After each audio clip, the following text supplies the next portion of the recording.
শেখ সাদি রহিমাহুল্লাহ ইরানের বিখ্যাত কবি, বালাগাল উলা বিকামালিহি কাশাফাদ দুজা বিজামালিহি, এই কবিতা লিখে বিখ্যাত হয়েছিলেন।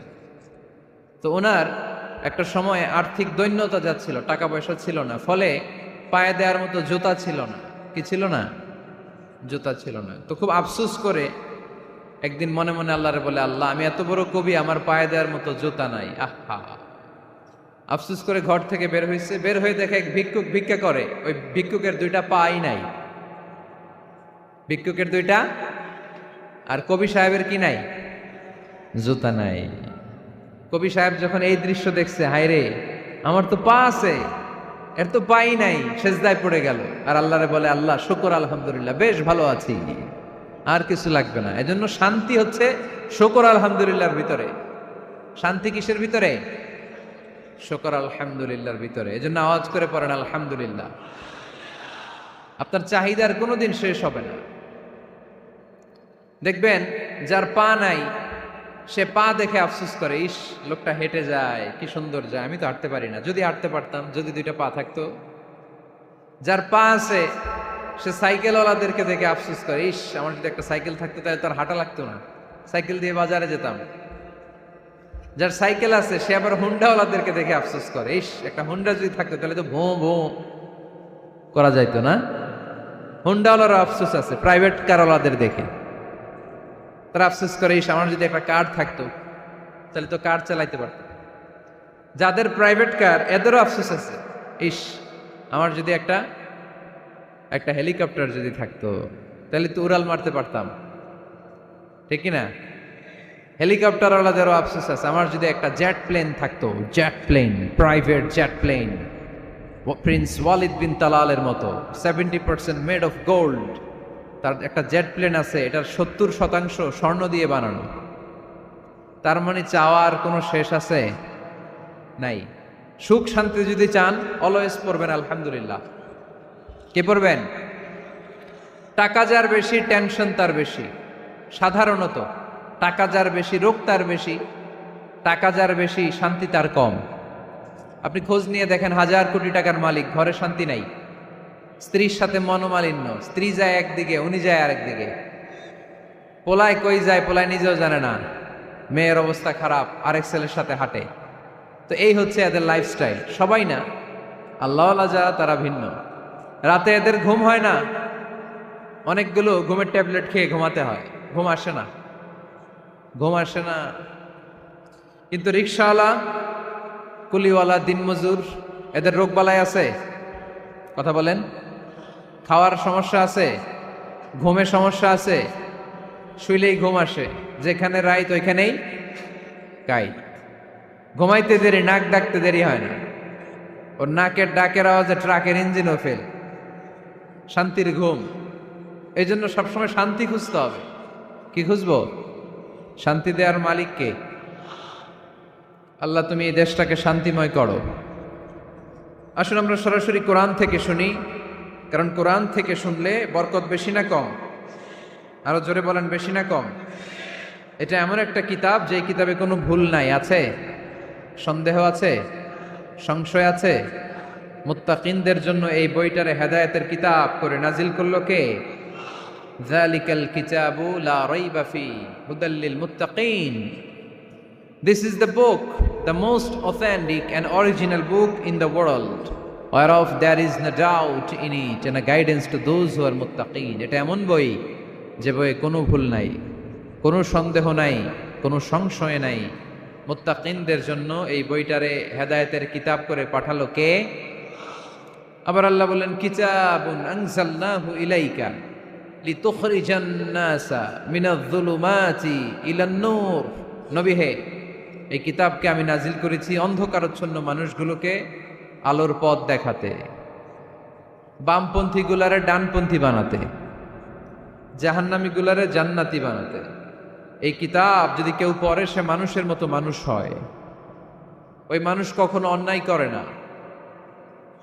এই কিতাব যে পড়ে এবং মানে, এই কিতাবের শিক্ষাকে যে নিজের মধ্যে ধারণ করে, সে কখনো মিথ্যা বলে না, মা বাবার সাথে বেয়াদবি করে না। ওই আলোকিত মানুষটা কখনো টেন্ডারবাজি করে না, চাঁদাবাজি করে না, দুর্নীতিতে চ্যাম্পিয়ন হয় না, ক্যাসিনো ব্যবসায় নামে না। এই কোরআন যারা বুকে ধারণ করে এরা কোনোদিন পেঁয়াজের দাম বাড়ায় না, জোরে বলেন ঠিক কিনা? এরা কখনো তাদের কোনো কাজে জনমানুষের ক্ষতি করে না। এরা সব সময় কল্যাণের পক্ষে, এরা মানবতার পক্ষে, এরাই হচ্ছে আলোকিত মানুষ, ঠিক কিনা? মানুষ হওয়া পৃথিবীতে বড় কঠিন। খালি চোখে যা দেখেন এগুলো মানুষ না, এগুলো জনসংখ্যা। এগুলো কি? এজন্য বলা হয় বাড়ছে জনসংখ্যা, কমছে মানুষ। বাড়তেছে কি, কমতেছে কি? মানুষ। গরুর পেট থেকে বেরোলেই ওটা গরু হয়ে যায়, ছাগলের পেট থেকে বেরোলেই ওইটা ছাগল হয়ে যায়, মুরগির পেট থেকে বেরোলেই ওটা মুরগি। কিন্তু মানুষের পেট থেকে বেরোলেই ওটা মানুষ হয় না, ওটার মানুষ বানাইতে হয়, তাই না? আবার গরুকে কেউ কোনোদিন বলে না এই তুই গরুর মতো গরু হ, বলে? শরীয়তপুরে আপনারাও বলেন না? ছাগলরে কেউ কোনোদিন বলছে এই তুই ছাগলের মতো ছাগল হ, কিন্তু মানুষকে বলা হয় তুমি মানুষের মতো মানুষ হও। কোরআন পড়লে মানুষের মতো মানুষ হওয়া যায়, ঠিক কিনা? এই দুনিয়া এখন তো সেই দুনিয়া নাই, মানুষ নামের মানুষ আছে দুনিয়া বোঝাই, সেই মানুষের ভিড়ে আমার আসল মানুষ নাই, ঠিক কিনা? আসল মানুষের বড় অভাব, মানুষের মতো মানুষ খুঁজে পাওয়া দুষ্কর। এই কোরআন এসেছে আমাদেরকে মানুষের মতো মানুষ বানাতে। এজন্য এই কোরআন থেকে শুনলে লাভ না লস। কোরআনের সাথে আমাদের সম্পর্ক বাড়াতে হবে, প্রতিদিন কোরআন তেলাওয়াত করতে হবে। আপনারা করেন? হ্যাঁ, আজকে করছেন কারা কারা দেখি? মাশাআল্লাহ, মাশাআল্লাহ, হাত নামান। প্রতিদিন যেন আমরা পড়ি, আর যারা এখনো শিখতে পারি নাই তারা যেন শিখে নেই। কোরআন পড়া যেমনি সওয়াবের, কোরআন শোনাও তেমনি সওয়াবের, ঠিক কিনা? কোরআন শুনলে রহমত নাজিল করে কে? وَإِذَا قُرِئَ الْقُرْآنُ فَاسْتَمِعُوا لَهُ وَأَنصِتُوا لَعَلَّكُمْ تُرْحَمُونَ। যখন কোরআনের তেলাওয়াত করা হয় মনোযোগ দিয়ে শোনো, তোমাদের উপর রহমত নাজিল করবে কে? এজন্য কোরআন পড়া, কোরআন শোনা সবটাই জরুরি। আমরা যেন কোরআনের সাথে আরো বেশি সম্পর্ক গাঢ় করতে পারি, কোরআনকে যেন আমরা আমাদের বন্ধু বানাতে পারি। আল্লাহ তুমি তৌফিক দাও। আর জোরে পড়েন আমিন। আজকে আমরা সূরাতু আর রহমান থেকে কথা শুনবো ইনশাআল্লাহ। পড়েন। এই সূরাটা মুখস্থ আছে কার কার? ও, অনেকেরই তো মুখস্থ, হাত নামান। এই সূরাটা যদি মুখস্থ নাও থাকে, এই সূরার মধ্যে এমন একটা আয়াত আছে এইটা সবার মুখস্থ, ঠিক কিনা? ফাবিআইয়ি আলা রাব্বিকুমা তুকাদ্দিবান, আমার কোন নেয়ামতকে তোমরা অস্বীকার করবে। এই আয়াতটা সবার মুখস্থ আছে না নাই? মজার ব্যাপার হলো এই আয়াতটা আল্লাহ তাআলা এই সূরার ভেতরে একবার, দুইবার, 5 বার, 10 বার নয়, 31 বার উল্লেখ করেছেন। কয়বার? 10 বার বললেও তো হইতো, 20 বার বললেও তো হতো, 31 বার বললেন কেন? তার মানে এটা জরুরি, এটার সিগনিফিক্যান্স, তাৎপর্য অনেক বেশি। যে জিনিস যত গুরুত্বপূর্ণ এটা বারবার বলতে হয়, ঠিক কিনা? এজন্য আল্লাহ তাআলা বারবার বলেছেন, বারবার আমাদেরকে সচেতন করেছেন। ফাবিআইয়ি আলাই রাব্বিকুমা তুকাদ্দিবান, আল্লাহ বলেছেন এই মানব জাতি আর জিন জাতি আমার কোন নেয়ামতকে তুই অস্বীকার করবি বল। কোন নেয়ামতকে অস্বীকার করবেন বলেন? আল্লাহর কোন নেয়ামতকে অস্বীকার করার কোন সুযোগ আছে? ওয়া ইন তাউদ্দু নি'মাতাল্লাহি লা তুহসুহা ইন্নাল ইনসানা লাযালুমুন কাফার। যদি আমার নেয়ামতগুলো গুনতে শুরু করে দাও, গুনতে গুনতে তোমার জীবন শেষ হয়ে যাবে, হায়াত ফুরিয়ে যাবে। আমি আল্লাহর নেয়ামত গুনে কশিনকালেও তোমরা শেষ করতে পারবে। সাগরের জল যদি কালি হয়ে যায়, গাছের পাতা যদি খাতা হয়ে যায়, সাগরের জল নামক কালি দিয়ে গাছের পাতা নামক খাতার উপরে যদি আল্লাহর প্রশংসা লিখতে শুরু করে দেন, আল্লাহ বলে গাছের পাতাও ফুরিয়ে যাবে, সাগরের জলও ফুরিয়ে যাবে, কিন্তু আমার প্রশংসা করে তোমরা শেষ করতে পারবে না। এজন্য আল্লাহর প্রশংসা করতে হবে বেশি বেশি নাকি কম কম? কম কম না বেশি বেশি? ফাবিআইয়ি আলাই রাব্বিকুমা তুকাদ্দিবান। আমার কোন নিয়ামতকে তোরা অস্বীকার করবি বল। O mankind and jinnkind, which of my mercy and blessings you want to deny? আমার কোন নিয়ামতকে অস্বীকার করবি? অস্বীকার করার সুযোগ আছে? নাই। আল্লাহর হাবিব সাল্লাল্লাহু আলাইহি ওয়াসাল্লাম এই সূরাটাকে বড্ড পছন্দ করতেন। সাহাবাদেরকে একবার তিনি এই সূরাটা তেলাওয়াত করে শোনালেন। সাহাবারা চুপচাপ, ঠিক যেমন এখন আপনারা চুপচাপ। আল্লাহর হাবিব বললেন, ও সাহাবারা, তোমরা তো এই সূরা শুনে চুপ করে বসে আছো, কিন্তু তায়েফের ময়দানে জিনদের কাছে এই সূরাটা আমি তেলাওয়াত করেছিলাম, তারা কিন্তু চুপচাপ বসে থাকে নাই। যতবার আমি ফাবি আইয়ি আলা'i রাব্বিকুমা তুকাযযিবান পড়েছি, এই আয়াতের বিপরীতে তারা উত্তর দিয়েছে, কারণ এই আয়াতটা একটা প্রশ্ন। It's a question from your lord to mankind and jinnkind. এটা আল্লাহর পক্ষ থেকে মানব জাতি এবং জিন জাতির কাছে রেখে দেওয়া একটা প্রশ্ন। ফাবি আইয়ি আলা'i রাব্বিকুমা তুকাযযিবান, আমার কোন নিয়ামতকে অস্বীকার করবি তুই? আল্লাহর কোন নিয়ামত অস্বীকার করার কোনো ক্ষমতা আমাদের আছে? নাই, অসম্ভব। এজন্য এটা একটা প্রশ্ন। আল্লাহর হাবিব বললেন, ও আমার প্রাণের সাহাবারা, তোমাদের সামনে যখন সূরা রহমান তেলাওয়াত করলাম তোমরা চুপচাপ, কিন্তু তায়েফের ময়দানে যখন জিনদের কাছে তেলাওয়াত করেছি তখন তারা চুপচাপ থাকে নাই। যতবার আমি ফাবি আইয়ি আলা'i রাব্বিকুমা তুকাযযিবান তেলাওয়াত করেছি, প্রত্যেকটা আয়াত শেষে এই প্রশ্নের উত্তর তারা দিয়েছে। সুবহানাল্লাহ পড়েন।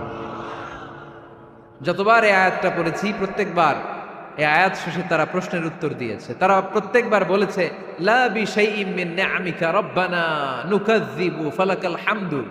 আল্লাহ, তোমার কোন নিয়ামত অস্বীকার করার কোনো সুযোগ নাই, সব প্রশংসার মালিক তুমি। আবার যখন এই আয়াতটা আমি পড়েছি আবার উত্তর দিয়েছে, আবার আমি পড়েছি আবার উত্তর দিয়েছে। এরকম একবার নয়, দুইবার নয়, 5 বার নয়, 10 বার নয়, 31 বার এই আয়াতটা তেলাওয়াতের পর পর জিনেরা এই আয়াতের উত্তর আমার সামনে দিয়েছে। সুবহানাল্লাহ পড়ো। লা বিশাইইম মিন নিআমিকা রাব্বানা নুকাযযিবু ফালাকাল হামদু। We cannot deny any of your mercy and blessings. All praises to you. All praises to you. সব ক্ষমতার মালিক একজন, চিল্লায় বলতে হবে, তিনি কে? তিনি হচ্ছেন আল্লাহ। সূরাতু আর রহমান, সূরার নাম কি? আরো জোরে বলেন। কোরআনের 55 নম্বর সূরা এটা। কত নাম্বার? আয়াত আছে 78টা। কয়টা? সূরাটা মাক্কি সূরা। কি সূরা? এবার প্রশ্ন করি, উত্তর দেন। এই সূরাটা কোরআনের কততম সূরা? 55। আয়াত কয়টা? 78টা। মাক্কি না মাদানী? মাশাআল্লাহ, এই তো আপনারা উত্তর করতে পেরেছেন। এই সূরাটার একটা চমৎকার নাম আছে। বাইহাকী শরীফে আল্লাহর হাবিব সাল্লাল্লাহু আলাইহি ওয়াসাল্লাম ইরশাদ করেন, ইন্না লিকুল্লি শাইইন আরুস ওয়া আরুসুল কুরআনি সূরাতু আর রহমান। আল্লাহর হাবিব বললেন, সবার জন্য একজন নববধূ আছে, কোরআনেরও একটা নববধূ আছে। কোরআনের নববধূর নাম হচ্ছে সূরা আর রহমান। আওয়াজ করে সুবহানাল্লাহ বলতে পারলেন না? নববধূ বুঝেন তো?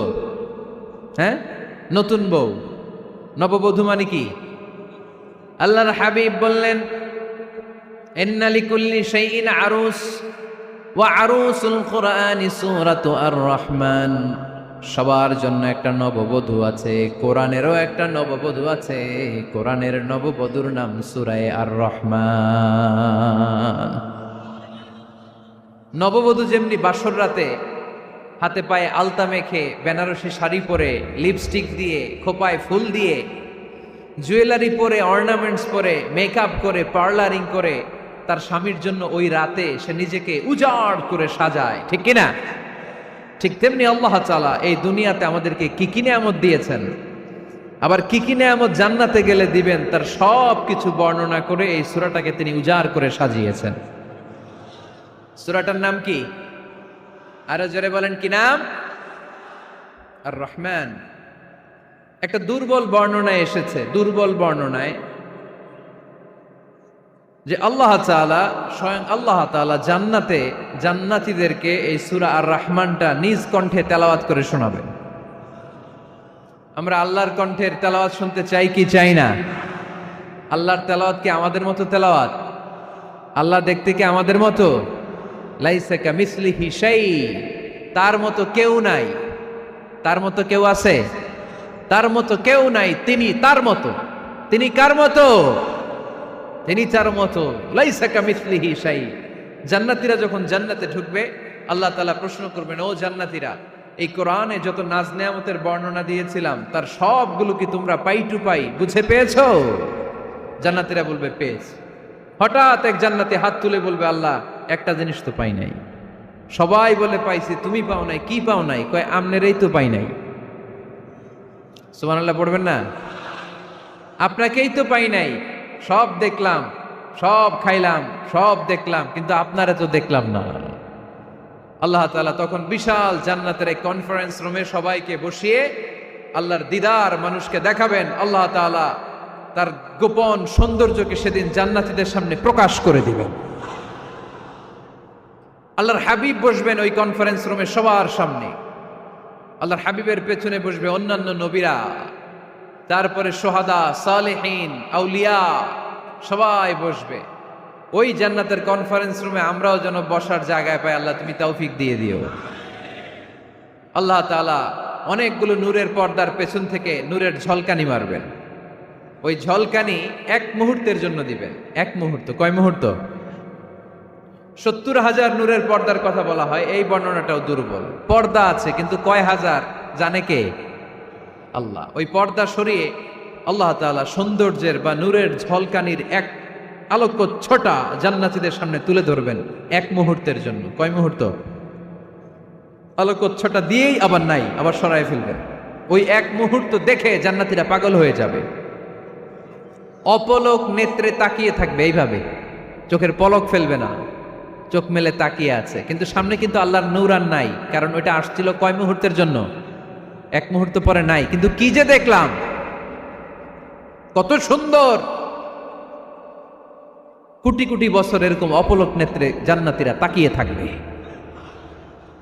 ইন্নাল্লাহা জামিলুন ইউহিব্বুল জামাল। আল্লাহ নিজে সুন্দর, সৌন্দর্যকে পছন্দ করেন। আল্লাহর চাইতে সুন্দর কিছু হতে পারে? চিল্লায় বলেন পারে? পৃথিবী সুন্দর, মানুষ সুন্দর, আসমান সুন্দর, জমিন সুন্দর, সুন্দরে সুন্দরে পাল্লা। জানি না কত সুন্দর তুমি আল্লাহ, জানি না কত সুন্দর তুমি আল্লাহ। সুবহানাল্লাহ পড়েন। আল্লাহ তাআলা তার সৌন্দর্যকে সেদিন জান্নাতীদের সামনে তুলে ধরবেন।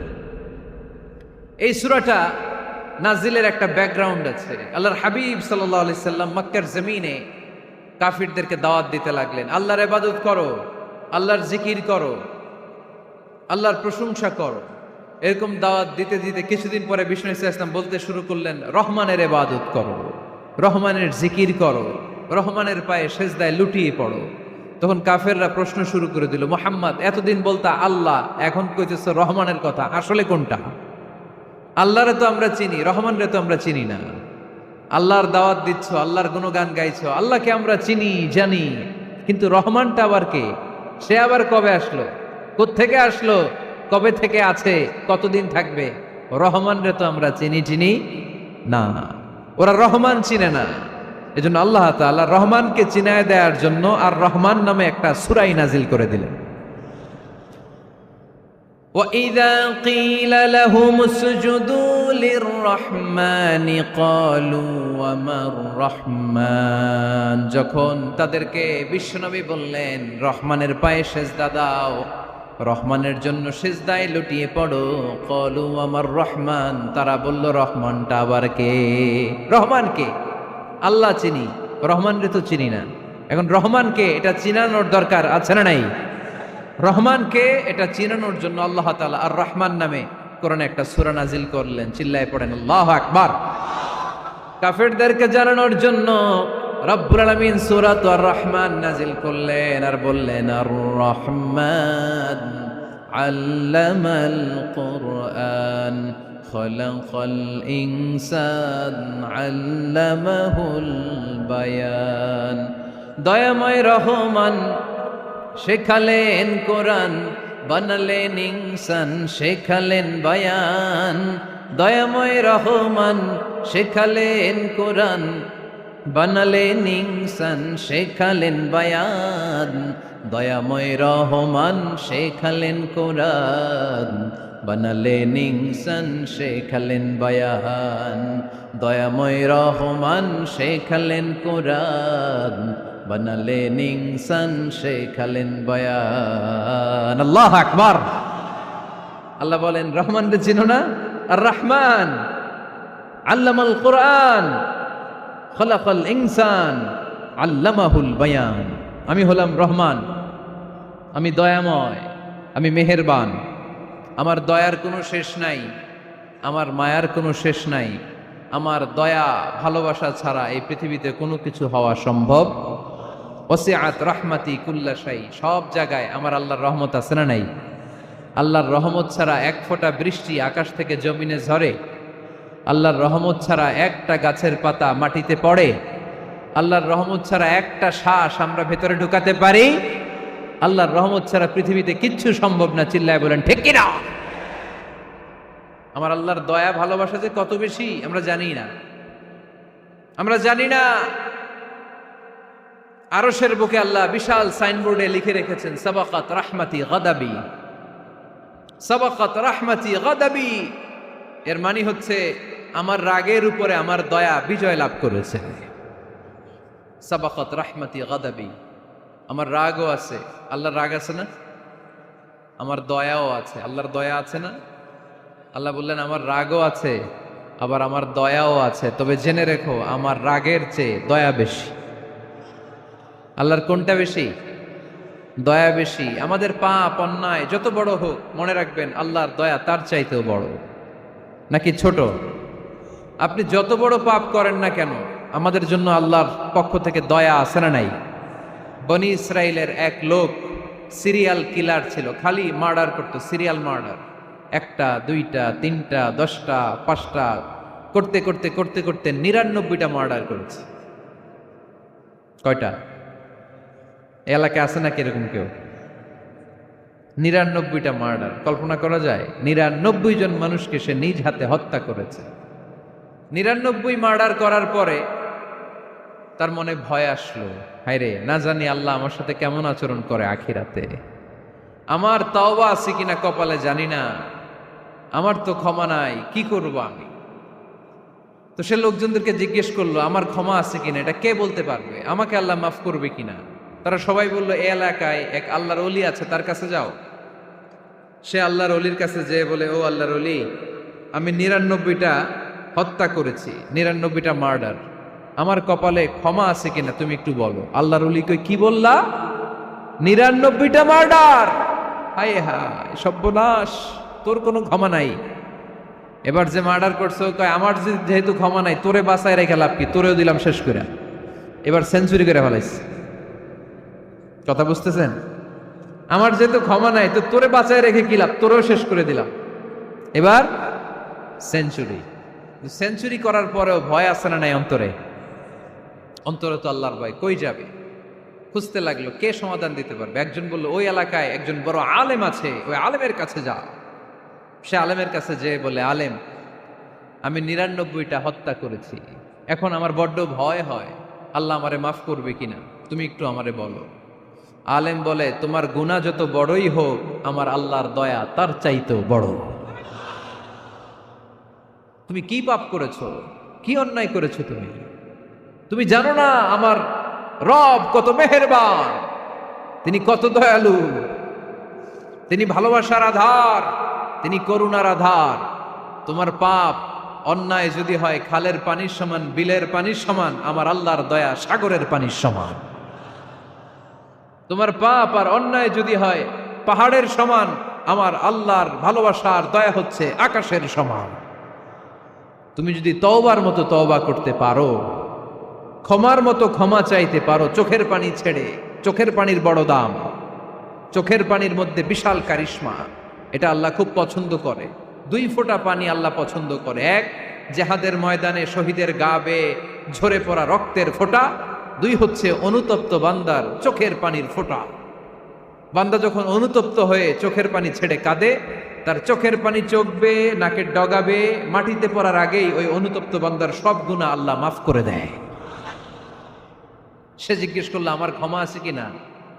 আলেম বলে আছে, ক্ষমা আছে। তওবার মতো তওবা কর, তাওবাতান নাসুহা, তওবার মতো তওবা করলে আল্লাহ ঠিকই মাফ করবে। সে এতটাই অনুতপ্ত হলো, এতটাই সে আল্লাহর কাছে ক্ষমা চাইতে শুরু করলো। আলেম পরামর্শ দিল, তুমি যে এলাকায় থাকো এলাকাটা ভালো না, এলাকাটা ছাড়ো, এখানে সব ডাকাতদের এলাকা, তুমি একটা ভালো এলাকায় যাও, ওখানে যে তওবা করে ভালো মানুষ হয়ে যাও। সে নিয়ত করে কাপড় চোপড় গুছিয়ে ভালো এলাকায় যাবে। ঘর থেকে বেরোয়ার সাথে সাথেই মালাকুল মাউত চলে আসছে, তার রুহু কবজ করে ফেলছে। এখন রুহু কে নিয়ে যাবে? ফাজাআত মালাইকাতুর রাহমা ওয়া মালাইকাতুল আযাব, রহমতের ফেরেশতারাও আসছে, আযাবের ফেরেশতারাও আসছে। রহমতের ফেরেশতারা বলে না না, সে তওবার নিয়ত করেছে, যদিও তওবা করতে পারে নাই, যদিও ভালো এলাকায় যেতে পারে নাই, তওবার নিয়ত করেছে, অনুতপ্ত হয়েছে, ক্ষমা চাওয়ার চিন্তা করেছে, আমরা তার রুহু নিয়ে ইল্লিনে রেখে দেব। আযাবের ফেরেশতারা বলে না না, ৯৯টা হত্যা করার পরে আরো একটা হত্যা করে সেঞ্চুরি করেছে, এখনো তো ভালোভাবে তওবা করতে পারে নাই, তার রুহুটা নিয়ে আমরা সিজ্জিনের ভেতরে ঢুকায়ে দেব। দুই দল ফেরেশতার মারামারি, এ বলে আমরা নিব, এ বলে আমরা নিব, ঝগড়া আছে না নাই? আল্লাহ বললেন রাখো রাখো, ঝগড়ার দরকার নেই, এক কাজ করো, যেখানে মারা গিয়েছে ওইখান থেকে ফিতা দিয়ে মাপতে শুরু করো। ভালো এলাকাটা যদি কাছে হয় জান্নাতের ফেরেশতারা নেবে, খারাপ এলাকা যদি কাছে হয় জাহান্নামের ফেরেশতারা নেবে। খারাপ এলাকা তো একেবারেই কাছে, ঘর থেকে বেরোয়ার সাথে সাথে মৃত্যু হয়েছে, আর ভালো এলাকা তো অনেক দূর। আল্লাহ জামিনটারে আদেশ দিলেন, জামিন এই অনুতপ্ত বান্দার জন্য তুই ভালো এলাকাটা কাছে চলে আয়, ভালো এলাকাটার জামিনটা তুই সংকুচিত হয়ে যা। যদিও ঘর থেকে বের হয়েছে একেবারে কাছে, খারাপ এলাকা হাজার হাজার মাইল দূরে চলে যা। ফিতা দিয়ে মাপ দিয়ে দেখে, সর্বনাশ, ভালো এলাকাটা তো একেবারেই কাছে, খারাপ এলাকাটা অনেক দূরে। আল্লাহর ফয়সালা অনুযায়ী রহমতের ফেরেশতারা তার রূহকে নিয়ে জান্নাতের ভেতরে ঢুকিয়ে দিয়েছে। ৯৯টা হত্যা করার পরে আরো একটা হত্যা করে সেঞ্চুরি, ১০০টা খুন করছে। আপনি কয়টা করছেন?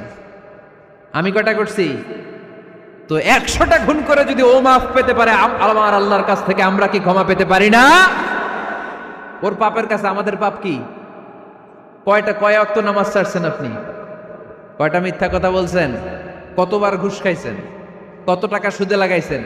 কত অন্যায় করছেন? কত জুলুম করেছেন? মনে রাখবেন, আপনার পাপ, আপনার অন্যায়, আপনার জুলুম যত বড় হোক না কেন, আমার আল্লাহর দয়া তার চাইতেও বড়।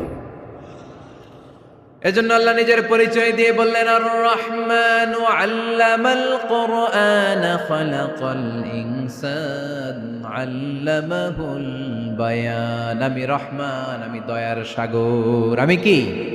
আল্লাহ তুমি দয়ার সাগর, রহমানুর রহিম, তোমার দয়ায় পূর্ণ আমার সারানিশিদিন, তোমার দয়ায় পূর্ণ আমার সারানিশিদিন। আলহামদুলিল্লাহ পড়েন। তাহলে বুঝতে পারলাম আমার আল্লাহর দয়ার কোনো শেষ আছে? চিল্লায় বলতে হবে আছে। কয়শো টুকরা? সবাই শুনতেছেন? কষ্ট হচ্ছে তো উত্তর দিচ্ছেন না যে? কত টুকরা করলেন? ১০০। ১০০ টুকরা করে ৯৯ টুকরা দয়া ভালোবাসা আল্লাহ তাআলা নিজের কাছে রেখে দিলেন, আর ১ টুকরা দয়া আর ভালোবাসা আল্লাহ তাআলা গোটা বিশ্বের সবার মাঝে ভাগ করে দিলেন। আমরা সবাই মিলে পাইছি কয় টুকরা ভালোবাসা? উনি রেখে দিয়েছেন কয় টুকরা? ওই ১ টুকরার কিছু অংশ আমিও তো পাইছি, তাই না? আপনি পেয়েছেন, আমরা সবাই পেয়েছি, গোটা বিশ্বের সবাই, আদম আলাইহিস সালাম থেকে শুরু করে কিয়ামত পর্যন্ত যারা আসবে, এসেছিল এবং এখন আছে, সবাই মিলে কয় টুকরা? ওনার কাছে কয় টুকরা? কিন্তু এই ১ টুকরা যে আমরা সবাই ভাগে যোগে পাইলাম, আমাদের ভালোবাসার নমুনা দেখছেন? একজন আর একজনের ভালোবেসে বলে আত্মহত্যা করে ফেলে, আছে না নাই? আছে না? আহা, সালমান শাহ মারা গেছে, এই দেশের কয়েকটা মেয়ে গলায় রশি দিয়ে আত্মহত্যা করছে, শুনছেন? আহা, অমুক সেলিব্রিটির কি হয়েছে, ছাদ থেকে লাফ দিয়ে পরে মাথা ফাটায় ফেলছে। ভালোবাসা আছে না নাই? যারে ভালোবাসে তার নাম আবার ছেলেরা হাতের মধ্যে কেটে কেটে লেখে। শরীয়তপুরে এগুলো নাই আলহামদুলিল্লাহ। হ্যাঁ, প্লাস দিয়ে লেখে, প্লাস। ধরেন আব্দুল্লাহ প্লাস শামিমা, তো এ প্লাস এস, রক্ত দিয়ে লেখে, রক্ত। আমি অবাক হই। নিডেল, সুই, সুই দিয়ে কেটে কেটে লেখে আব্দুল্লাহর এ প্লাস শামিমার এস। কি ভালোবাসা! এক ভাগ ভালোবাসার ছিটে ফোটা সবাই মিলে পাইছে। এটা ঠেলা যদি এরকম হয়, তাহলে যিনি ৯৯ ভাগ ভালোবাসা রেখে দিয়েছে তার ভালোবাসা বেশি না কম? দেখেন, ছোট্ট বাচ্চাটা রাতে খেতে চায় না, মা যদি বলে খাও, বলে না, খাবো না। আব্বু অফিস থেকে আসুক, আব্বুর কোলে বসে বসে আব্বু আর আমি একসাথে খাবো। এই ছোট্ট বাচ্চাটা কিছু বোঝে না, কিন্তু তারপরও তার বাবার জন্য ভালোবাসা তার হৃদয়ে ঢুকাই দিছে কে? আপনাদের এলাকায় মুরগি পালেন না আপনারা? মুরগি যখন বাচ্চা নিয়ে হাঁটে, দেখবেন মুরগি ছানা ধরা যায় না। ধরতে গেলে মা মুরগিটা কি করে? কামড় দিতে আসে। এই ছোট্ট বাচ্চাগুলোর জন্য মা মুরগিটার হৃদয়ের ভিতরে ভালোবাসা ঢুকাই দিল কে? আহা! আমি পত্রিকাতে এমনও দেখেছি, বন্যায় এক মা পানি খেতে খেতে খেতে খেতে খেতে খেতে মরে গিয়েছে, কিন্তু শিশুটাকে একটা বালতির মধ্যে চাপিয়ে মাথায় তুলে ধরে রেখেছে। মা পানি খেতে খেতে নিজের জীবনকে বিলিয়ে দিয়েছে, কিন্তু বাচ্চাটা মরে নাই। বাচ্চার জন্য কি ভালোবাসা! এই ছোট্ট বাচ্চার জন্য মায়ের হৃদয়ে জান স্যাক্রিফাইসের মতো এই ভালোবাসা ঢুকাই দিল কে? আমাদের প্রতিদিনই ভালোবাসা। সকালে ভালোবাসা, বিকালে ভালোবাসা, সন্ধ্যায় ভালোবাসা, শীতকালে ভালোবাসা, গ্রীষ্মকালে ভালোবাসা। আমাদের ইসলামে শুধু ভালোবাসাবাসি, ঠিক কিনা? রাসূল আমার ভালোবাসা, রাসূল আমার আলো আশা, রাসূল আমার প্রেম বিরহের মূল আলোচনা, রাসূল আমার কাজে কর্মের অনুপ্রেরণা। চিল্লায় পড়েন আল্লাহু আকবার। আমাদের ভালোবাসার কোনো কমতি আছে? 24 ঘন্টা আমাদের ভালোবাসা আছে না নাই? 365 দিন আমাদের ভালোবাসা আছে না নাই? এই জন্য আলাদা করে আমাদের কোনো দিন লাগে না, বিশ্ব ভালোবাসা দিবস দরকার হয় না। যারা মাকে দেখতে পারে না, বাবারে দেখতে পারে না, এরা একদিনের জন্য মা বাবাকে উইশ করতে যায়, আর নাম দিছে বিশ্ব মা দিবস, বিশ্ব বাবা দিবস। কিছুদিন আগে দেখলাম বিশ্ব ডিম দিবস। কি দিবস? আমি কি মিথ্যা বললাম? ছিল একটা বিশ্ব ডিম দিবস। কিছুদিন পরে বানাবে বিশ্ব বাঁশ দিবস, যে যারে বাঁশ দিতে পারে। এরপর একটা বানাইছে শুনলাম বিশ্ব চিন্তা দিবস। তো এটা কি দিবস? কয় এদিন আমরা সবাই মিলে চিন্তা করি যে আসলে আমাদের কি চিন্তা করা দরকার, আছে না নাই? তো এই যে ওরা বিশ্ব মা দিবস, international mother day, international father day, মা দিবস, বাবা দিবস, বছরে একবার ওল্ড হোমে রেখে আসে, বৃদ্ধাশ্রমে। যেহেতু সারা বছর বৃদ্ধাশ্রমে, বছরে একদিনও যদি মারে স্মরণ না করি কেমন হয়? তো একদিন ওই মা দিবসে মারে একটা কার্ড দিয়ে উইশ করে আসে, কিছু টাকা দিয়ে আসে। ওদের তো মা বাবার প্রতি দয়া নাই, শ্রদ্ধা নাই, ভালোবাসা নাই। এজন্য ঘটা করে ওদের দিবস পালন করা লাগে। আমাদের 24 ঘন্টা 365 দিনই ভালোবাসা, তাই এই দিবস ফিবসের আমাদের দরকার নাই। চিল্লায় বলেন ঠিক কিনা? জন্মের পর থেকেই তো আমাদের ভালোবাসা, মৃত্যু পর্যন্ত ভালোবাসা, আমৃত্যু ভালোবাসা। এই জন্য বিশ্ব ভালোবাসা দিবস, এটা ইসলাম কখনো সাপোর্ট করে না। ভালোবাসার কেন্দ্রবিন্দু একজন, চিল্লায় বলতে হবে তিনি কে? 100 টুকরা করে আমাদেরকে দিয়েছেন কয় টুকরা? উনি রেখেছেন কয় টুকরা? দেখেন, এক টুকরা ঠেলায় বিশ্ব ভালোবাসা দিবস আমরা পালন করি। ভালোবাসার গান, ভালোবাসার নাটক, ভালোবাসার ফিল্ম, ভালোবাসার কবিতা, অভাব নাই। কত ভালোবাসার স্টোরি আপনারা জানেন, এত ভালোবাসা। কিন্তু সবাই মিলে ভালোবাসার এক অংশ আমরা ভাগে যোগে পেয়েছি। এক অংশের নমুনা যদি এমন হয়, 99 টুকরা ভালোবাসা যিনি রেখে দিয়েছেন নিজের মধ্যে, তার ভালোবাসা বেশি না কম? চিল্লায় বলেন বেশি না কম? এজন্য আমরা আল্লাহর ভালোবাসার ভিখারি, আমরা আল্লাহ তাআলার রহমতের ভিখারি। আল্লাহর রহমত ছাড়া কেউ কোনোদিন জান্নাতে যেতে পারবে? কোনোদিন নিজের আমল নিয়ে বড়াই করবেন না। আপনারা কি ভাবেন যে আপনার আমল দিয়ে আপনি জান্নাতে যাবেন? শরীয়তপুরের আজকের এই প্যান্ডেলে যারা বসে আছেন, কার এরকম ভরসা আছে যে হুজুর আমি এত আমল করেছি, আমার আমলের বদৌলতে আমি জান্নাতে ঢুকবো? কে কে আছেন দেখি? আল্লাহর ওলি আছে? এরকম কোন আল্লাহর ওলি? হ্যাঁ, আছে? নাই। আল্লাহর হাবিব বললেন, আল্লাহর রহমত ছাড়া, ভালোবাসা ছাড়া কেউ কোনোদিন জান্নাতে ঢুকতে পারবে? আম্মা জান আয়েশা বললেন, ইয়া রাসূলুল্লাহ আপনিও না?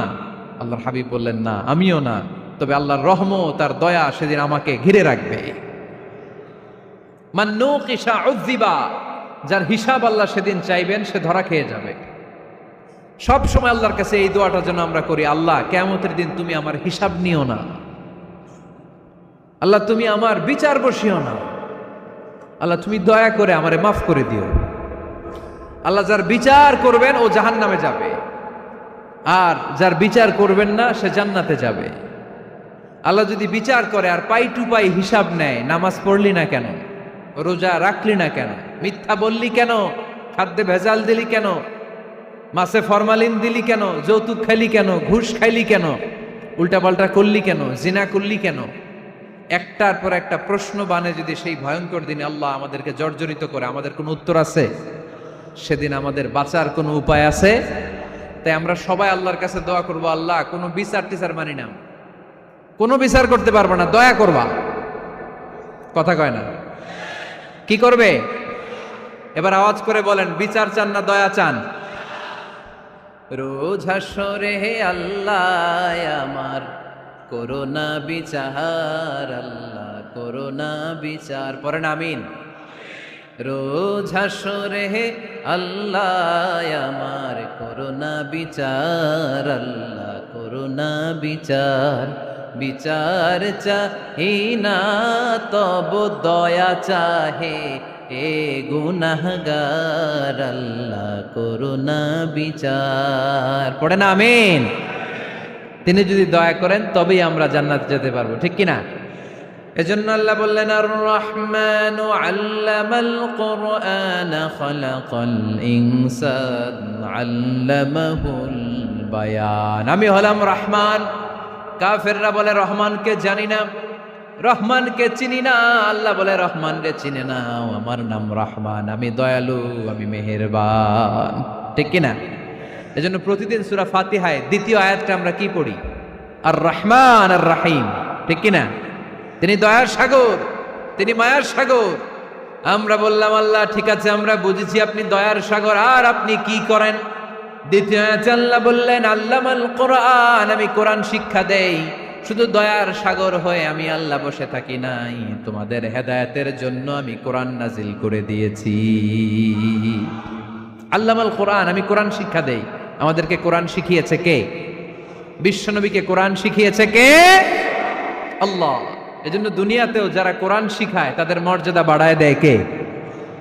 বাংলার জমিনে যারা কোরআন শরীফ শিখায় এদের মর্যাদা সবচেয়ে কম, এদের বেতন সবচেয়ে কম, এরা সমাজে সবচেয়ে বেশি অবহেলিত, ঠিক কিনা?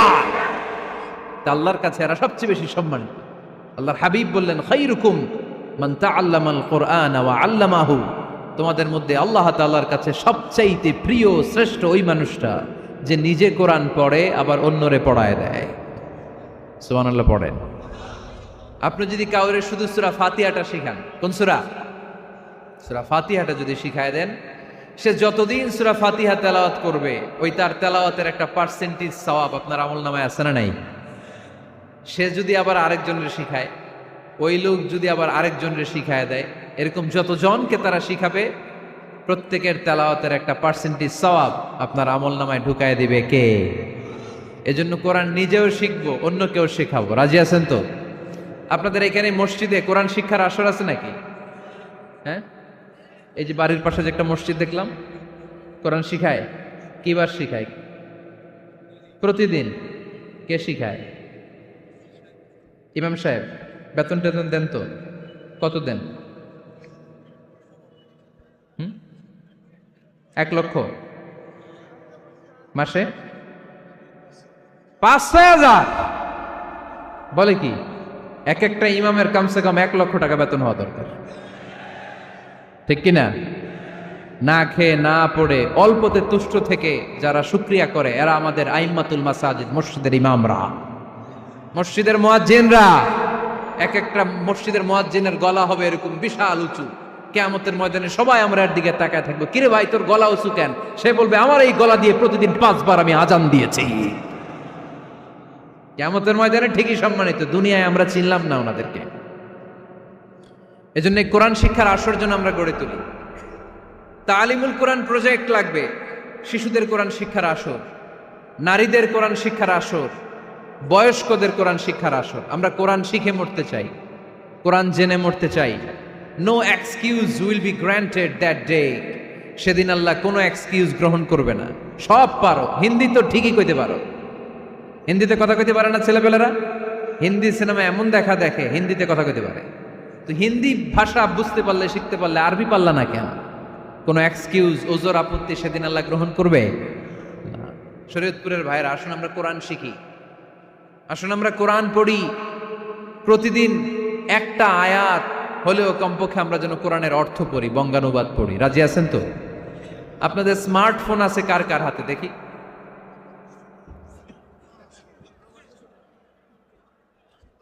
আপনারা কি অ্যানালগ? স্মার্ট আপনি? মাশাআল্লাহ। তোমরাও কি স্মার্ট? হ্যাঁ, ঠিক আছে, হাত নামাও, হাত নামান সবাই। তো এই যে স্মার্টফোন আসছে স্মার্ট বানাইতে, যেই ফোনের মধ্যে কোরআন নাই সে আনস্মার্ট, ঠিক কিনা? যার মোবাইলের ভেতরে কোরআনের অ্যাপস আছে, ডাউনলোড করে অ্যাপস রেখেছে, সেই হচ্ছে আসল স্মার্ট।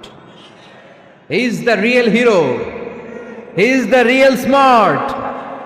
এজন্য মোবাইলের অ্যাপসের ভেতরে কোরআন ঢুকাইতে হবে। শরীয়তপুরের ছেলেরা খুব সহজ, অ্যান্ড্রয়েড সেট ইউজ করলে প্লে স্টোরে যাও, যে তুমি বাংলা কোরআন লিখে চলে আসবে। আইফোন যদি ইউজ করো অ্যাপ স্টোরে যাও, ওখানে যে বাংলা কোরআন লিখে চলে আসবে। সহজ। এত সহজ হওয়ার পরেও আল্লাহ কি বললেন আমরা যদি না শিখি, না জানি, আল্লাহ কি ক্ষমা করবে? যা বলার সব আল্লাহ বলে দিয়েছে এই কোরআন। এই কোরআনে শুরু হয়েছে বিসমিল্লাহির রহমানির রহিম দিয়ে, মানে বা দিয়ে। কি দিয়ে? চিল্লায় বলেন না, কি দিয়ে? বা দিয়ে। আর এই কোরআন শেষ হয়েছে সূরাতুন নাস দিয়ে, যে সূরার শেষ আয়াত হচ্ছে মিনাল জিন্নাতি ওয়ান নাস। বার সিন মিলাইলে কি হয়? বাস। এবার বাসে চড়া শরীয়তপুর শহরে যাব। ওই বাস?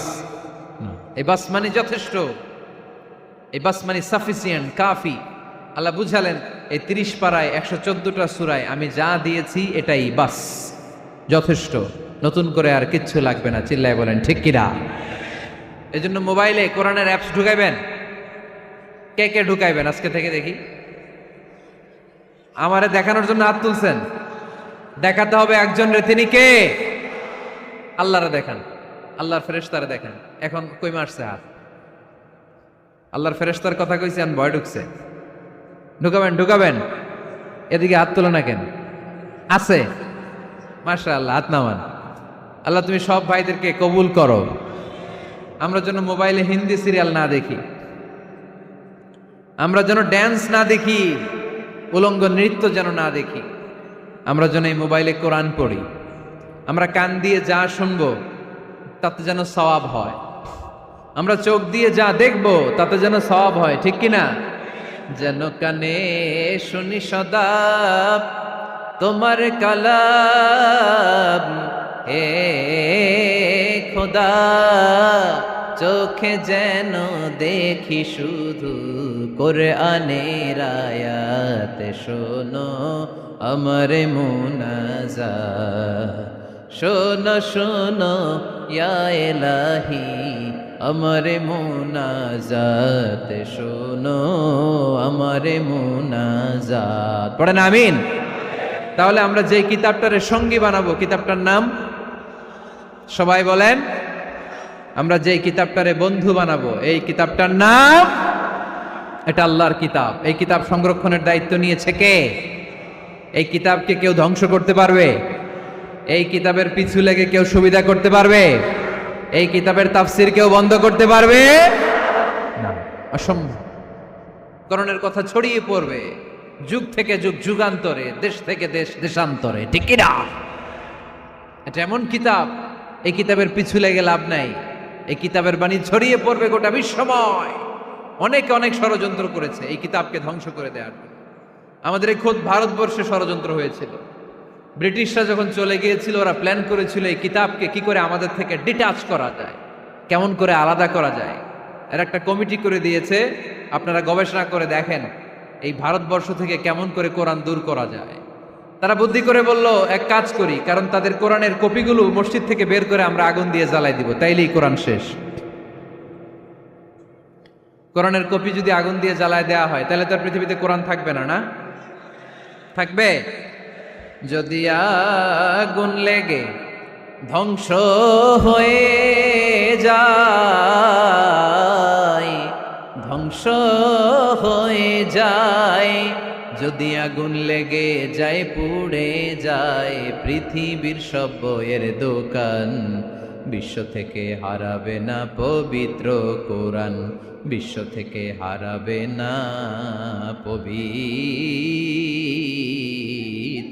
কোরআন। ঠিক কিনা?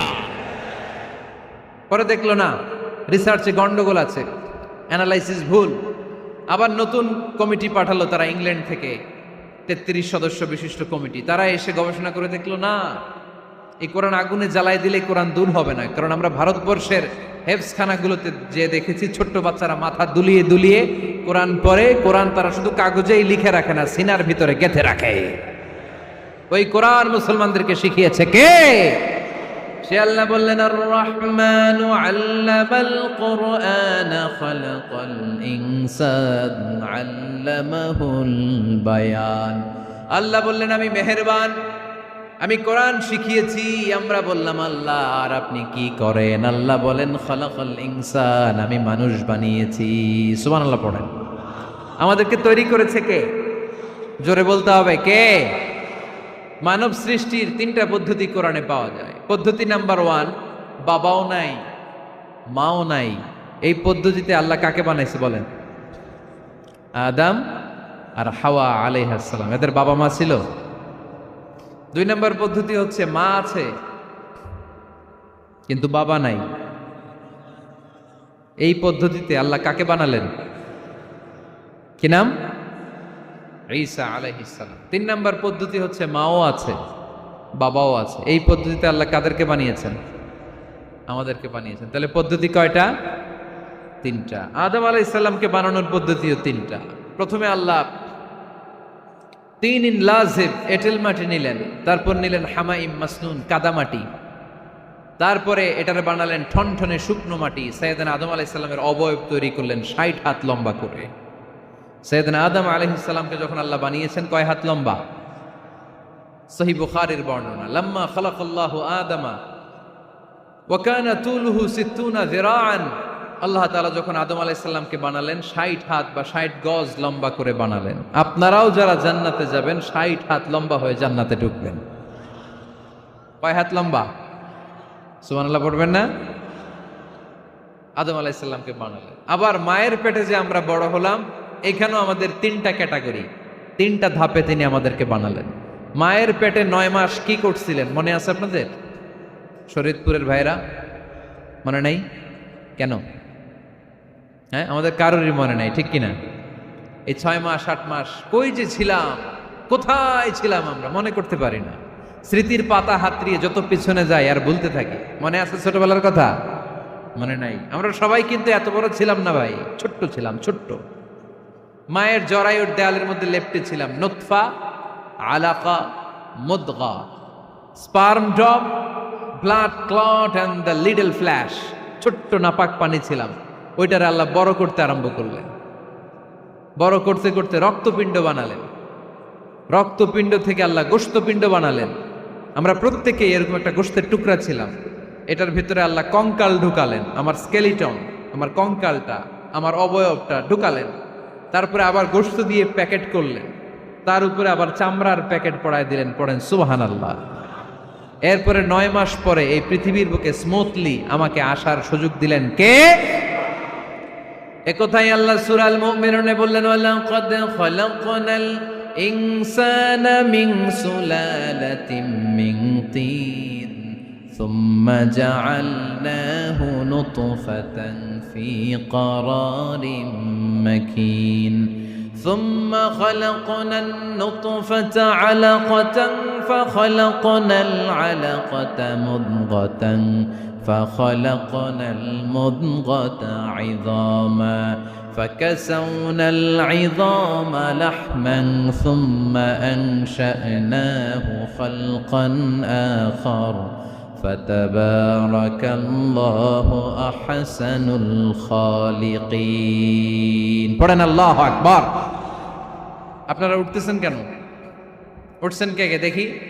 আপনার চেহারাটা দেখেন আমাকে। ওয়াশরুমে যাওয়ার জন্য অনেক আগ থেকে বসে আছেন বোধহয়, না? আসর থেকে, দুপুর 3টা থেকে। আল্লাহু আকবার, আল্লাহু আকবার। তাহলে দোয়া করে দেই। আর না না না, ঠিক হবে না, কষ্ট হচ্ছে, আমি বুঝতে পারতেছি। আরো কয়েক মিনিট শুনবেন? পড়েন পড়েন, লিল্লাহে তাকবীর, লিল্লাহে তাকবীর, লিল্লাহে তাকবীর। মায়ের পেটে আমাদেরকে তৈরি করলো কে? আল্লাহ। 10 মাস আমাদেরকে খাবার দিল কে? অক্সিজেন দিল কে? দেখেন, দুনিয়ার কেউ কিন্তু আমার খোঁজ নিতে পারে নাই ভিতরে, যে পারছে ওই গোপন জায়গায় একজন আমার রিজিক দিত। তিনি কে? আমার নাভির সাথে আমার মায়ের জরায়ুর একটা কানেকশন ছিল।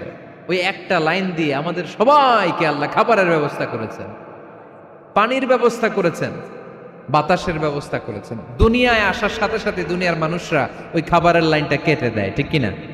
শরীয়তপুরে বোধে রেখে দেয়। কি করে? কাটাপ। দেখবেন সিজার করার পরে বাচ্চাদেরকে বের করে কেচি দিয়ে, যারা সিজার করে ডাক্তাররা কি করে? কেটে দেয়। বাচ্চার পা ধরে মাথাটা নিচু করে নিতম্বের মধ্যে থাপ্পড় মারে কয়েকটা, তারপরে বাচ্চা ওয়া ওয়া করে কেঁদে ওঠে, ঠিক কিনা? আমরা আমাদের কানে শুনি ওয়া ওয়া, আসলে সে আল্লাহর কাছে কেঁদে কেঁদে ফরিয়াদ জানায়, বলে আল্লাহ 9 মাস 10 মাস মায়ের পেটের ভেতরে ছিলাম, কেউ তো খোঁজ খবর নিল না, তুমিই তো আমার এই নাভির সাথে মায়ের জরায়ুর একটা লাইন দিয়ে, ওই এক লাইনে খাবার, এক লাইনে পানি, এক লাইনে বাতাস ঢুকিয়েছো। 9টা মাস এই খাবারের লাইন আমার ঠিকঠাক ছিল, আমার টেনশন ছিল না।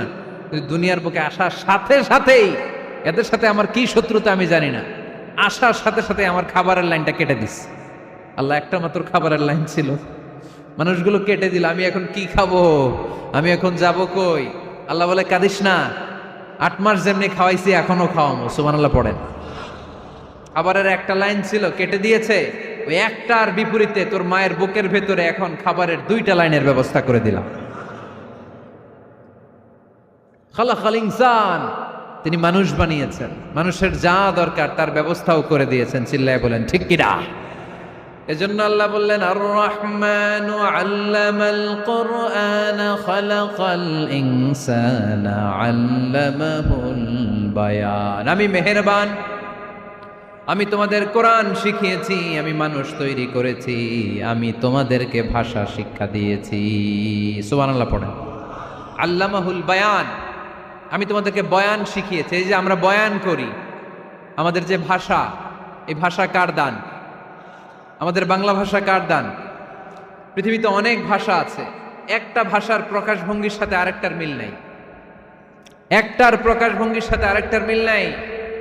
চাইনিজরা চাইনিজ ভাষায় কথা বললে ইংরেজরা কিচ্ছু বুঝে না, ইংরেজরা বললে আরবরা বুঝে না, আরবরা বললে মালায়রা বুঝে না, মারায়রা বললে আফ্রিকানরা বুঝে না। সুবহানাল্লাহ পড়েন। আমি অনেক দিন দেশের বাইরে থাকি, 10 বছরেরও বেশি আমি পড়াশোনা করি, এখনো পিএইচডি করি। তো মিশরে যখন আমি পড়াশোনা করতাম তখন দেখতাম এক এক ভাষায় এক একজন কথা বলে। আমরা বাঙালিরা যদি কোনো কথা বলে হাসাহাসি করি, হেসে হেসে আমরা কুটি কুটি হয়ে যাচ্ছি, মরে যাচ্ছি, কিন্তু ওরা হাসে না, বিদেশিরা, ওরা বুঝে নাই তো। আবার ওরা যখন কথা বলে হাসে, আমরা কিছুই বুঝি না। সুবহানাল্লাহ পড়বেন না? ওইটা বাদ দেন, আমাদের বাংলাদেশে আসেন, আমাদের বাংলাদেশে এক এক জেলার সাথে আরেক জেলার ভাষার ভিন্নতা আছে না নাই? সুবহানাল্লাহ পড়বেন না? ঢাকার ভাষার সাথে ফরিদপুরের ভাষার অমিল, সিলেটের অনেক অমিল, চট্টগ্রামের অমিল আছে না নাই? সবচেয়ে বেশি অমিল সিলেটে আর চট্টগ্রামে, ঠিক কিনা? ওনাদের ভাষাগুলো এমন, শুনলে বুঝার উপায় নেই যেটা বাংলা ভাষা না অন্য ভাষা, কিন্তু প্রত্যেক আঞ্চলিকতায় একটা মাধুর্যতা আছে না নাই? আল্লাহ পাক এই কোরআনের মধ্যে আঞ্চলিকতার দাম দিলেন। হিশাম বিন হাকিম বিন হিজাম কোরআন থেকে তেলাওয়াত করতে শুরু করলেন। এই তেলাওয়াত শুনে সাইয়েদনা ওমরে ফারুক ওনার ঘাট ধরে টেনে বিশ্বনবীর কাছে নিয়ে আসলেন। ওমরে ফারুক বললেন, ইয়া রাসূলুল্লাহ, দেখেন হিশাম বিন হাজিম কেমন করে কোরআন পড়ে, দেখেন ভিন্নভাবে কোরআন পড়ে। আপনি শিখাইছেন একভাবে, ও পড়ে আরেকভাবে, ওর বিচার করেন। আসলে আরেকভাবে পড়ে নাই, ও অন্য আঞ্চলিকতায় পড়েছে। যেমন আমরা পড়ি ওয়াদ-দুহা ওয়াল লাইলি ইযা মা ওয়াদ্দাআকা রাব্বুকা ওয়া মা ক্বালা ওয়ালাল আখিরাতু খায়রুল লাকা মিনাল উলা। কিন্তু কোরআনের আরেকটা লাহাজা বা আরেকটা পড়ার পদ্ধতি আছে যেখানে ওনারা পড়ে ওয়াদ-দুহা ওয়াল লাইলি ইযা সাজে মা ওয়াদ্দাআকা রাব্বুকা ওয়া মা ক্বালা। সুবহানাল্লাহ পড়বেন না? হাশিম বিন হিকাম এরকম বাঁকা করে পড়ছিলেন। ওমরে ফারুক বাঁকাটা শিখেন না, উনি শিখছিলেন সোজা। ওমরে ফারুক আবার সোজা সাপটা পছন্দ করতেন। সুবহানাল্লাহ পড়েন। বিশ্বনবী বললেন হিশাম বিন হিজামকে তুমি ছাড়ো। বললেন হিশাম তুমি কিভাবে পড়েছো? হিশাম বলে আমি এইভাবে পড়েছি। বিশ্বনবী বললেন হাকাযা উনজিলাত, এভাবেও নাজিল হয়েছে, সমস্যা নাই। ওমর তুমি কিভাবে পড়েছো? ওমর বললেন আমি তো এইভাবে শিখেছি। বিশ্বনবী বললেন এভাবেও নাজিল হয়েছে, সমস্যা নাই। উনজিলাল কুরআনু আলা সাবআতি আহরুফ ফাকরাউ মা তায়াসসারা মিনহু। আরবি ভাষা একটা, কিন্তু এর মধ্যে আঞ্চলিকতা আছে 7টা। এই 7টা আঞ্চলিকতা দিয়ে কোরআন নাজিল করেছে কে? এজন্য আঞ্চলিকতার মর্যাদা আল্লাহ কোরআনেও দিলেন। এজন্য বললেন আর রহমানু আল্লামাল কোরআন খালাকাল ইনসান আল্লামাহুল বায়ান। আমি মেহেরবান, আমি কোরআন শিখালাম, আমি মানুষ বানালাম, আমি তোমাদেরকে ভাষা শিখালাম। সুবহানাল্লাহ পড়েন। এরপর আল্লাহ বললেন আশ-শামসু ওয়াল কামারু বিহুসবান ওয়ান নাজমু ওয়াশ-শাজারু ইয়াসজুদান। সুবহানাল্লাহ। আশ-শামসু ওয়াল কামারু বিহুসবান, চাঁদ আর সূর্য আমি তৈরি করেছি তোমাদের হিসাবের জন্য। হিসাব আছে না নাই? কতদিন এক বছর আপনাদের শরীয়তপুরে? হ্যাঁ, 365 দিন। এটা তো সোলার ইয়ারের হিসাব বললেন, মানে সৌর বৎসর। আর চান্দ্র বৎসরে 354 বা 55 দিন। তাহলে এই সূর্য আর চাঁদ, চাঁদ আর সূর্যকে আল্লাহ এই মহাবিশ্বে দিয়েছেন হিসাবের জন্য, ঠিক কিনা? আল্লাহর হাবিব বললেন সুমু লিরুইয়াতিহি ওয়া আফতিরু লিরুইয়াতিহি। চাঁদ দেখে রোজা রাখো, আবার চাঁদ দেখে রোজা ভাঙো। আমরা রমজান শুরু করি কি দেখে? জোরে বলেন। ঈদ শুরু করি কি দেখে? চাঁদের পালকি চড়ে আসলো সবার ঘরে, চাঁদের পালকি চড়ে আসলো সবার ঘরে, আসলো খুশির ঈদ, বলো ঈদ মুবারক, ঈদ মুবারক, ঈদ মুবারক ঈদ। সবাই পড়েন, বলো ঈদ মুবারক, ঈদ মুবারক, ঈদ মুবারক ঈদ। সুবহানাল্লাহ পড়েন। আশ-শামসু ওয়াল কামারু বিহুসবান। সূর্য চন্দ্রের গায়ে লাগে না, চন্দ্র সূর্যের গায়ে লাগে না। কোনোদিন কি দেখেছেন সূর্য আর চন্দ্র ধাক্কা লাগছে? দিনের ভেতরে রাত ঢুকে গেছে, রাতের ভিতরে দিন ঢুকে গেছে, এরকম কি কখনো হয়েছে? সব কিছু একজনের আইন মানে, চিল্লায় বলতে হবে তিনি কে? এরপরে আল্লাহ বললেন ওয়ান নাজমু ওয়াশ-শাজারু ইয়াসজুদান। আকাশের তারকারাজি আর বৃক্ষমালা একজনকে সিজদা করে, তিনি কে? আকাশের তারাগুলো আল্লাহরে সিজদা করে, কিন্তু আমরা আল্লাহরে সিজদা করতে চাই না। গাছগুলো আল্লাহর জিকির করে, কিন্তু আমরা জিকির করতে চাই না, ঠিক কি না? অস্ট্রেলিয়ার সিডনি শহরে একটা জঙ্গল আছে। ওই জঙ্গলে একটা গাছ আছে, গাছ। ওই গাছটা টু দ্য ডাইরেকশন অফ কেবলা, কেবলামুখী হয়ে মানুষের মতো রুকু করে আছে একটা গাছ। সুবহানাল্লাহ কইতে বললেন না? ক্যালেন্ডারে দেখা যায়, পত্রিকায় দেখা যায় গাছ রুকু করে আছে। আমরা রুকু করি না, আমরা সিজদা করি না। কিয়ামতের দিন আল্লাহ বলবে আমারে সিজদা দিয়ে দেখা। আপনারা যারা নামাজ পড়েছেন, সিজদা দিয়েছেন, তারা আল্লাহু আকবার বলে সিজদায় লুটিয়ে পড়বেন। আর যারা নামাজ পড়ে নাই, তারা শত চেষ্টা করেও তাদের পিঠকে বাঁকা করতে পারবে না। এজন্য 5 ওয়াক্ত সালাত জামাতের সাথে পড়ার দরকার আছে না নাই? আজকের এই মাহফিলটা তখনই সফল হবে যখন আমরা এই ওয়াদা করতে পারবো যে জীবনে কোনোদিন নামাজ ছাড়বো।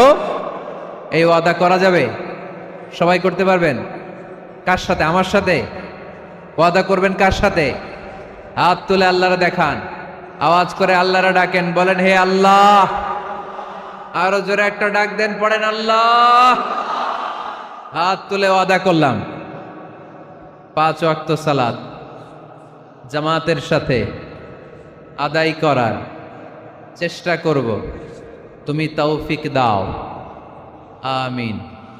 আর জোরে আমিন। সূরা আর রহমানের শিক্ষা হচ্ছে যে সব সময় আমরা ভরসা রাখবো একজনের উপর, তিনি কে? আমাদের গুনাহ যত বড়ই হোক, আল্লাহর দয়া তার চাইতে বড়। সূরা আর রহমানের শিক্ষা হচ্ছে আমাদের পাপ, অন্যায়, গুনাহ যত বড় হোক না কেন, আল্লাহর দয়া তার চাইতেও বড়, ঠিক কিনা?